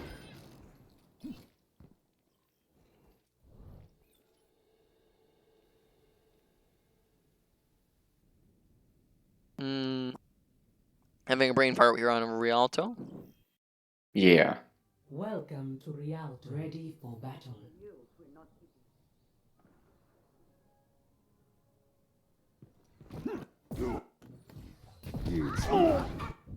Heroes never Oh, gee. My ultimate is charging. Hold up. Horns and Crusaders! Oh. Tactical visor activated. Very nice.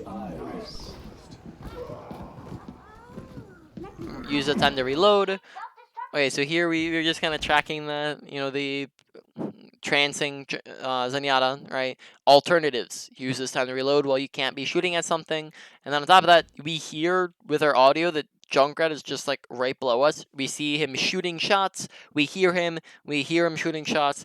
A lot of different cues telling us that there's a Junkrat right there that we probably could just roll on and flashbang and right click very easily.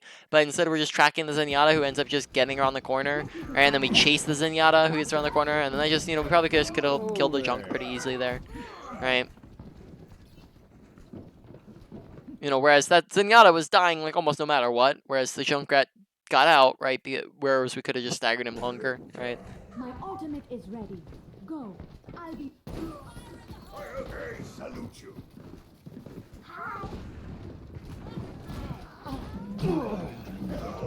Thank you, kindly. Heroes never die.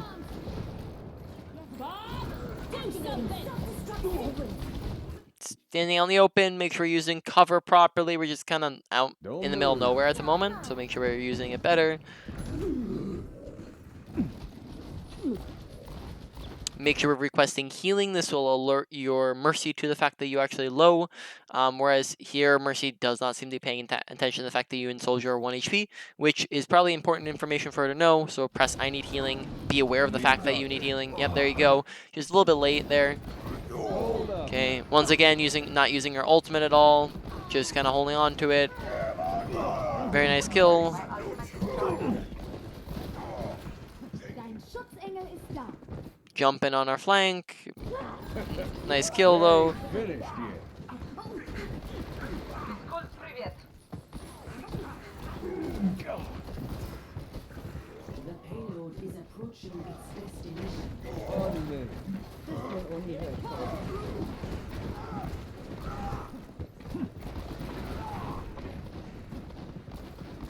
Thanks. Put it on my tab. Now, hold on. Rest it. I'm on fire. Is that a costume? Or you just playing?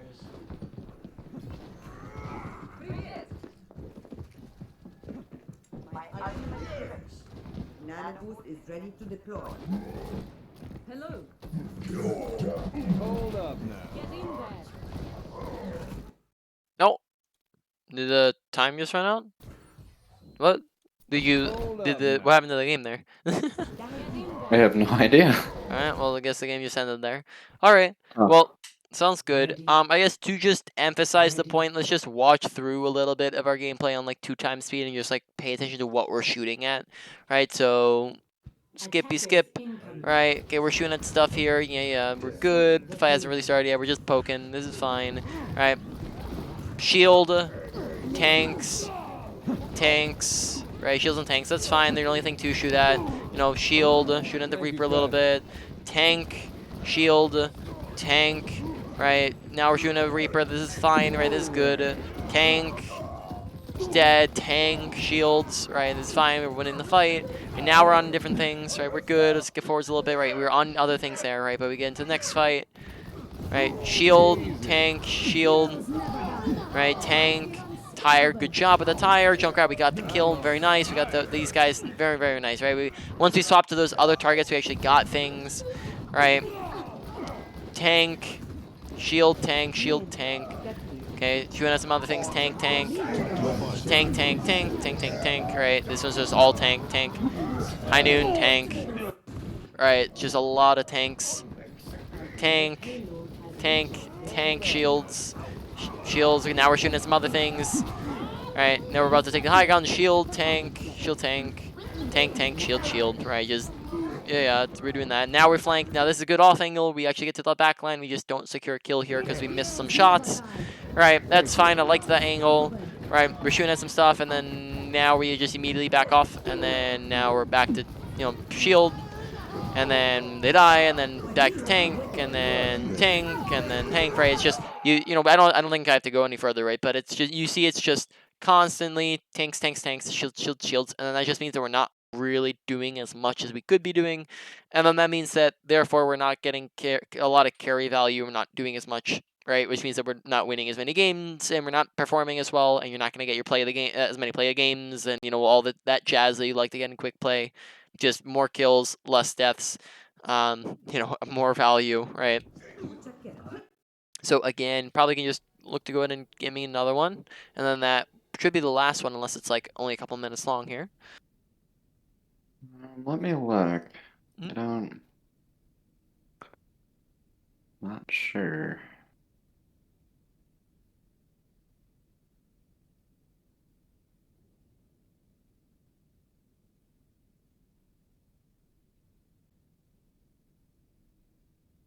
Kind of just basing off this off memory, but I think this was a pretty decent game.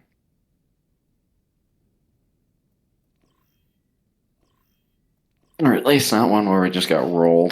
Traveling to Nepal. Ready for All right. So here we're number 3. No, that's not number 3. Wait, there we go. That's number 3.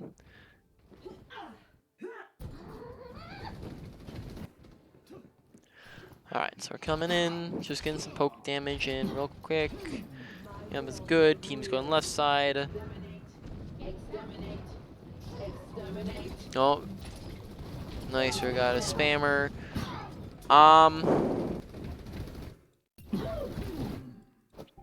Okay, let's think through maybe like an alternative pathing we could have taken here, right? Like maybe as we're coming out of spawn, something we can do instead of just poking is immediately go on the flank, right? Is like maybe come out of spawn and just come left side to start off, or even coming right side to start off, right? We can come all the way right side, jump, you know, dash across or jump across, and then I believe, yeah, I mean, from this position you have this, and then also I believe maybe you can like make this if you wall climb all the way up and then double jump across. I don't know if you need another dash for that or not, but there, that's options. You can go left side. Therefore, what this would do is this would get us behind them. This would get us on their squishy targets, such as Ana, who's off on her own. On the right side, very easy target for Genji to duel, right? You have the clear advantage in that duel over her.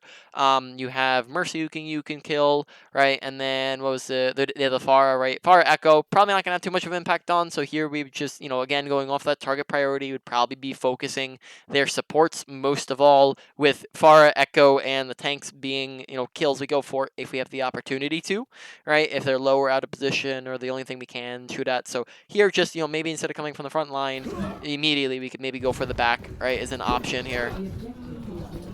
There, let's see, we dash in, probably when she's not low enough to dash in, and then we also just end up too far into their team. So make sure we're not getting too aggressive with our dashes, as that just gets us right up inside of them, very out in the open, no dash available. Just got a little bit too aggressive with that, and then therefore we just out of position, we die, right? So just watch the aggression, make sure we're not going too far in. I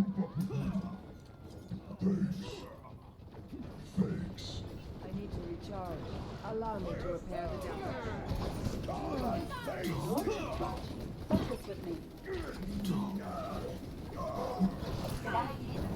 Okay, once again, be very careful about the aggressive dashes off of no opportunity. Genji as a character is a very opportunistic character. He jumps in and does things when he sees opportunities. So when something is low, out of position, when when he has his ultimate, when somebody else is backing him up, when he has team support, that's when he dashes in and does things. Here we can look back at this and go, okay, well, do we have any of these things we just listed, right? Do we have, do we have an ult? No. Is Echo low? No. Is she out of position? No, not really, right? And dashing in here is just not going to secure a kill, and then because this doesn't secure a kill, now we're just stuck in the middle of their team with no good positioning and no way to really get out. So this is just a really, really aggressive dash, and it probably should not be. Now, let's say we did this exact same thing like on the Ana. Well, now that's a little bit better because the Ana is out of position. She is on her own. She doesn't have team support, so now that dash on the Ana is a lot more acceptable, right? Or if Echo is like 1 HP, then you can dash in, secure the kill, and then you have dash to just get back out, right? So here's just too aggressive of a dash, right? Probably want to be a lot closer. Or, I guess, a lot less aggressive. Good kill on the Ana, that's good.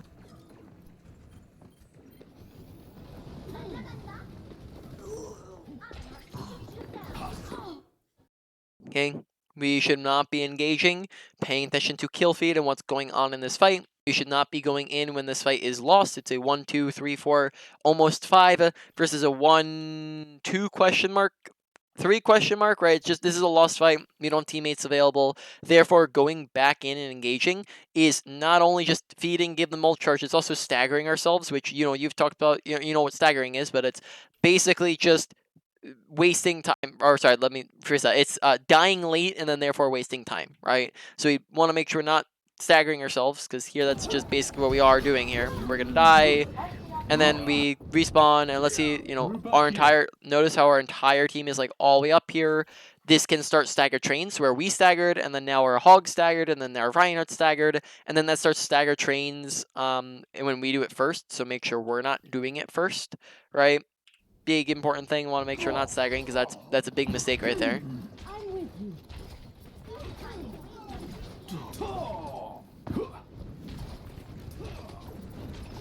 Nerf this.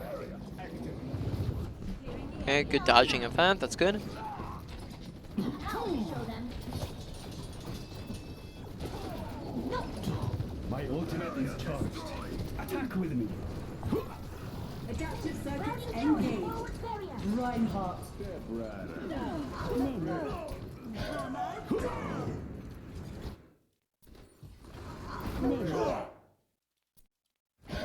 Make sure we just watching out for the sleeps, because I think we did that exact same thing on the Monkey too when he was slept, like when he was primaling, or nanoed and primaling. I think we did that on the other map too. So just watch for the sleeps, make sure we're trying not to wake them up while people are slept.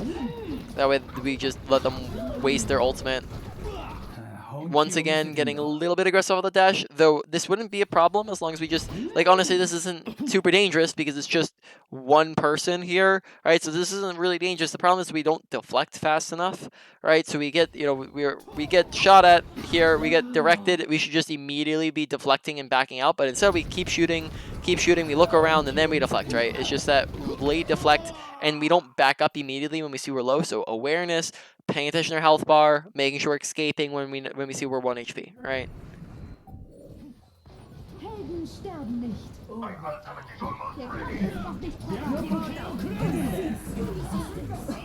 Very solid, very nice blade mechanics, right? Which I don't think the problem was ever the mechanics of the blade, right? So very, very solid on that end. Like, in general, just very excellent, just general shooting and going pew-pew and hitting people, right, has been very solid. It's just everything else that is supposed to be propping up those things that is not solid.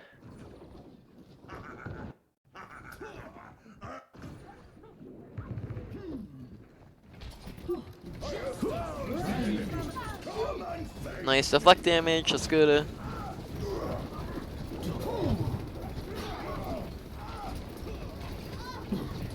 Left clicking too close, left clicking too close, left clicking too close. Very nice deflect damage, I like that.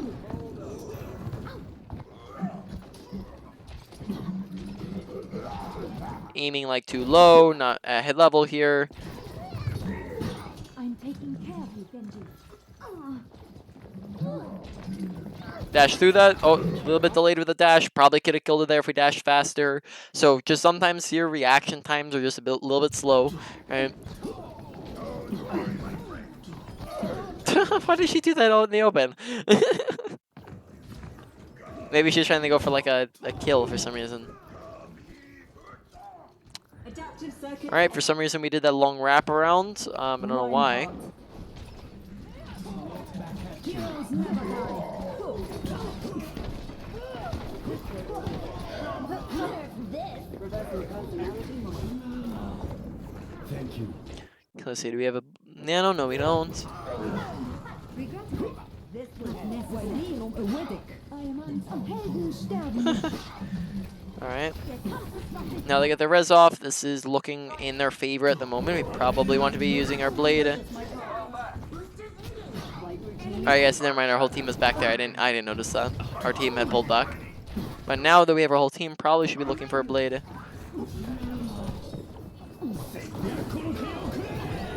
Very nice. Pay attention to our health bar there. Deflect, or our dash gets wasted because we weren't paying attention to how low she was.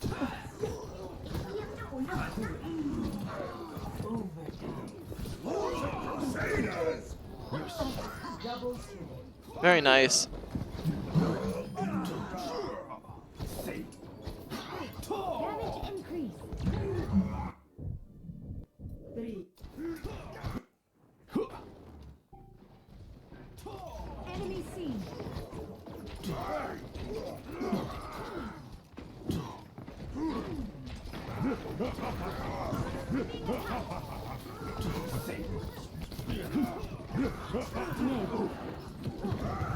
Okay, noticing a lot, more tank spam.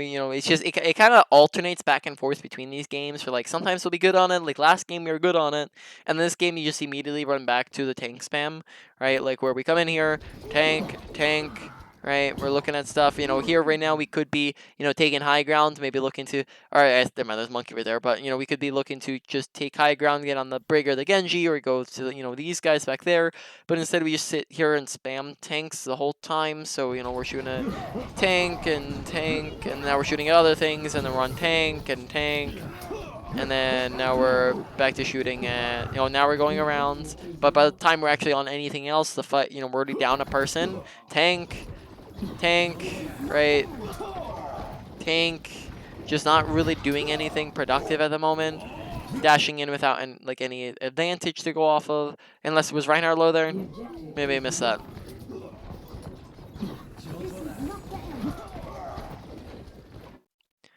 I mean, he isn't at the moment of our dash. He isn't particularly low. I think he dies because he gets hooked there. But I mean, we kind of dashed in without any advantage there. Thanks.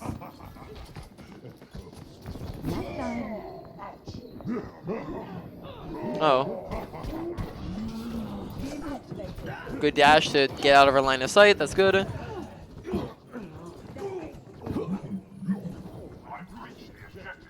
coordinate our efforts.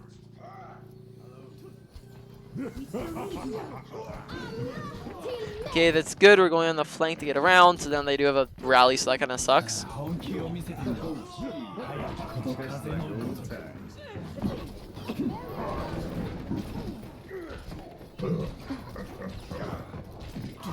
Okay. Adaptive circuits engage. With Winston. Okay, there we have both of our abilities for a long while, right? So like monkey jumps on us, watch this, or the echo monkey, right? We have both deflect and dash. I guess deflect wouldn't do anything against that, right? But we have dash here where we just dash away and we don't use it.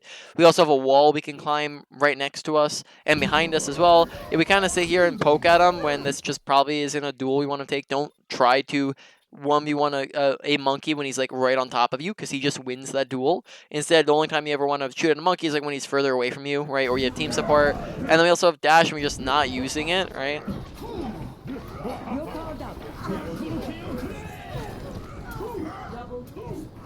Very nice. Good blade mechanics. Excellent. Okay. Right, Sam. Hello.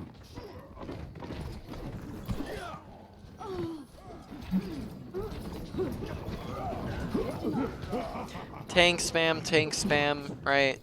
Going for the other things. Tank spam. Shield spam. And now we're going on the other things. But by the time we're going on the other things, picks are being flown, right?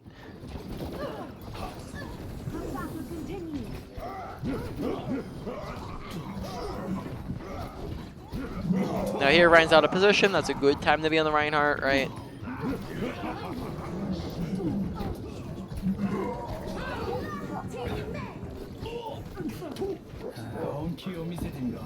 Okay, good deflect. Probably dash away there. Dashing away just gives your Mercy someone to fly to. Like, you know, Brig's on top of both of you. You outdistance Brig, just get out of her range, right? You don't want to be standing on top of a rallying Brig, and Mercy doesn't want to be standing on top of a rallying Brig. So just you dashing out there gives Mercy someone to fly to and keeps both of you alive longer.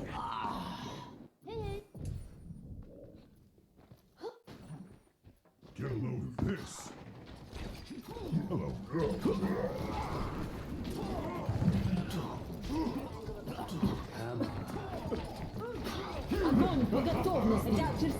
Okay, good job not running into that one.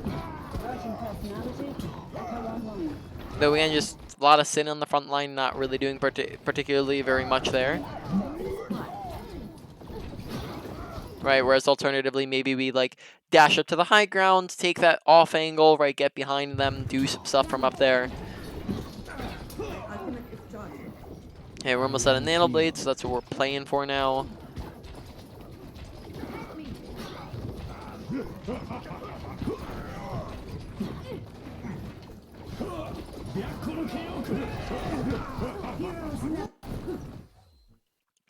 Why don't we get Nano? Okay, so we don't get Nano because from her perspective, she can't see us, I think.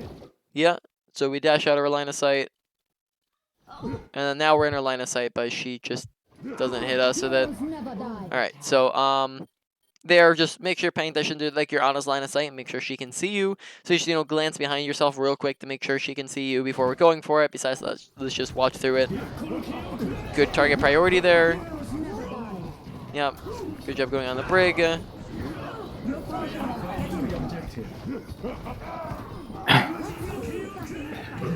Okay. My warrior spirit burns. Okay, pretty good fight there.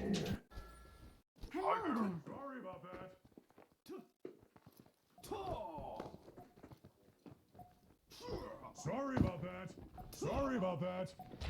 Sorry about that. Sorry about that. Okay, body level aiming, hitting body shots there. Nice jump over the ult and then deflected, almost deflected the fire strike. Though again, the issue is that by the time the fight's being won, we aren't doing anything, right? It's a lot of just like poking and not having an impact, right, in these fights, and then therefore they just win the fight before we have an impact. So we want to make sure we're actively trying to do more things outside of our blade, getting on their back line, not just kind of sitting there poking at the front line, because even there, where we had some decent plays where we jumped over the ult and dodged fire strike, we probably still should be on their back line here, right? So while they're coming in through choke, right, here we probably shouldn't be contesting point. Instead, we focus the people who are on the left, right? So we look at these guys over here, the Brig, who's 1 HP down main, the Echo, who is also half HP, the Baptiste, who's off on his own, right? They'd be much better targets for you to be on than the Reinhardt and Farah, who you're going to have a very difficult job of killing, right? Just much more effective actually doing things, but we're not doing things and having impact, which means these guys go unpunished, right? The guys who in their backline, we can't shoot them and do anything to them.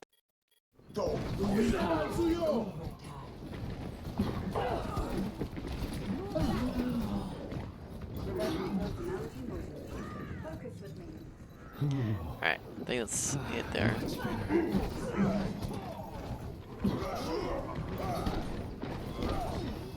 Yeah, we're just stalling at that point. Pretty much over. We get a blade going. Here, we have people contesting. We have a monkey on point. We have overtime tick going. We do not have to contest immediately. We see that we're half HP. We go for the blade too early, right? Just wait an extra 1 to 1.5 seconds till you get the full HP and you get healed. Then we go in for the blade, and then that way we are going in with full HP and not dying immediately. Here we go in for the blade, get swung on. Now we're blading when we're 50 HP, right? All right. And I'm One.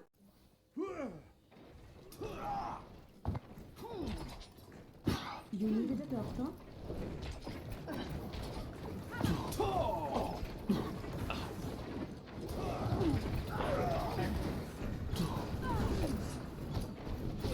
Very nice kill, right? Again, it just kind of goes back and forth. Sometimes we do stuff, sometimes we don't, right? It's just the inconsistency of it.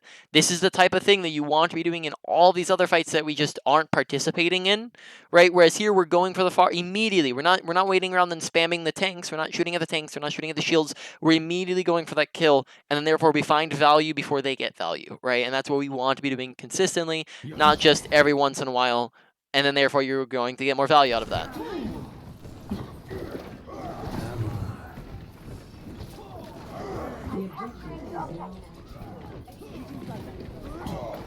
Okay, so why don't we exit out here real quick? So we are going to be doing now going over the main points of the session, kind of what needs to be worked on, then doing a review along with that, and then finally after that we'll just wrap up the session, right?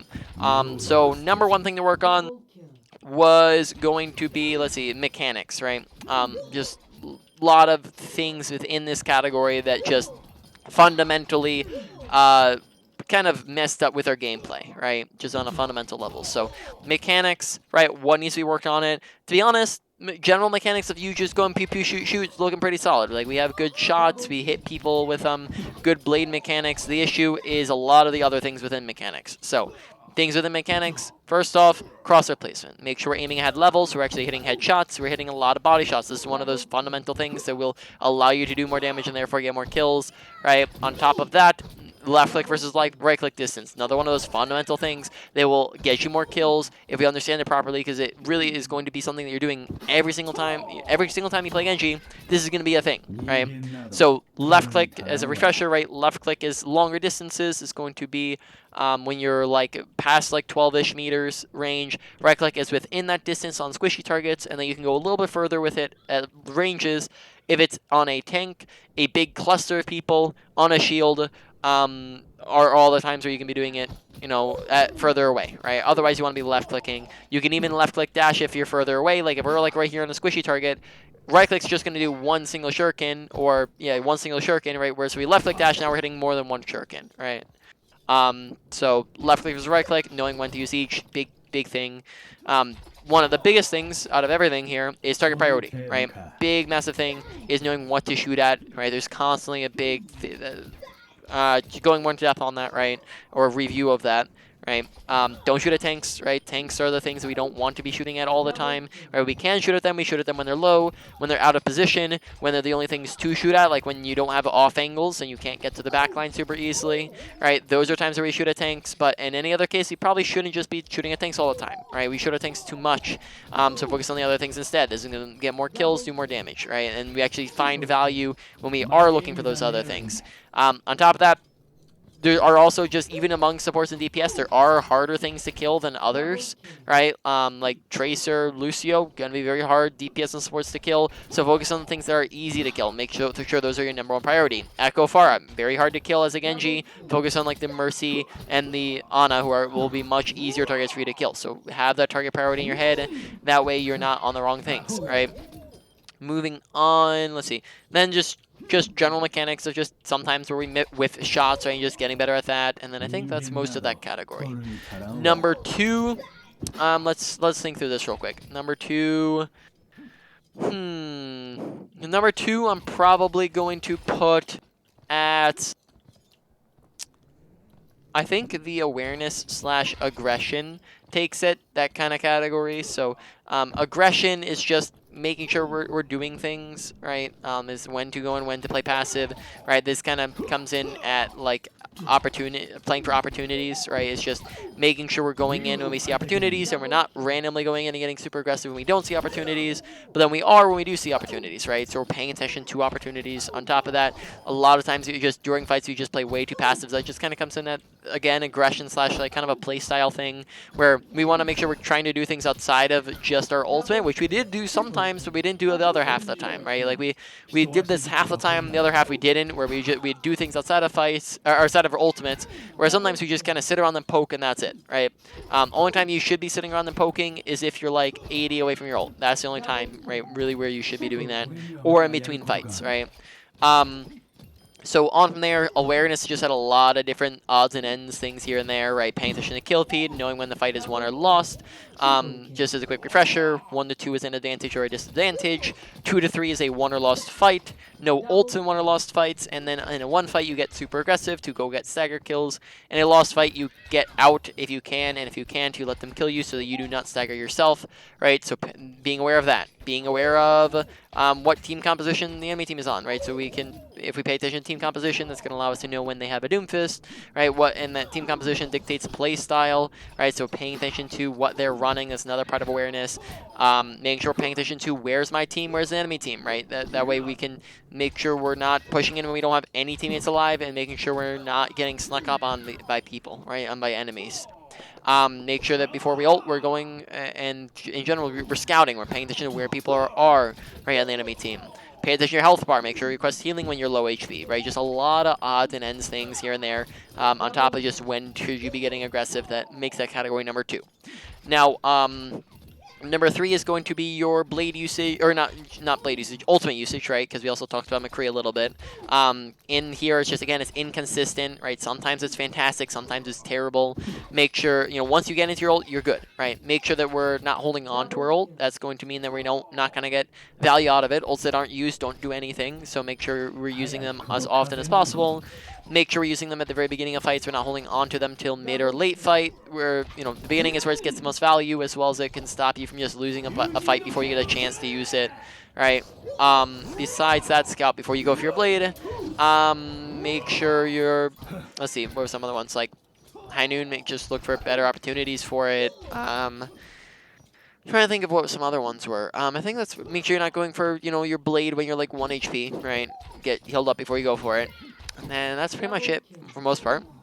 Okay, moving on. Number 4 is probably, okay, so we have positioning and ability usage. Probably say number 4 is going to be your positioning, making sure we're using cover. There's just odds and ends here and there where we just didn't use cover. Make sure we're using cover properly.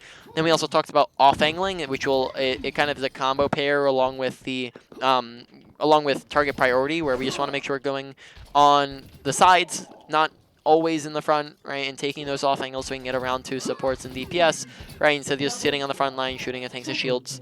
Take high grounds, and then that's pretty much it, right? Finally, last one is your ability usage. Ability usage, lots and odds and ends here and there. Sometimes where we dash when people were, we didn't pay attention to the enemy team's health bars, and we dashed when they were full HP, right? Making sure that we're using our deflect. Sorry for the background noise here. So deflect, right? Making sure we're. I guess it's just a lot of odds and ends things. I mean, it's not perfect, right? I don't think there's anything direct with it that we were just like, you're using this wrong. Just here and there, deflect is definitely, or the ability to use definitely the best thing in your kit, right? And then McCree flashbangs we missed a bit too as well. I think we did okay with those. Just wasn't, again, not perfect, right? And then that's pretty much it. You got any questions about anything that we've talked about? No, not really. I think I've asked the ones that I was curious about, like, as we went along, Yeah, or I mean, even just I forgot or just anything else in the game as well. It doesn't have to be something we talked about. I guess from what you saw, I know it wasn't like that much content, but from what you saw, is there specifics that I could do better to like support my healers in that way, Typically, it's not the job of DPS to support healers unless you're playing a character that specifically does so. Like I'd say McCree definitely is a support the healer type of dude rather than Genji, who is not a support the healer type of dude.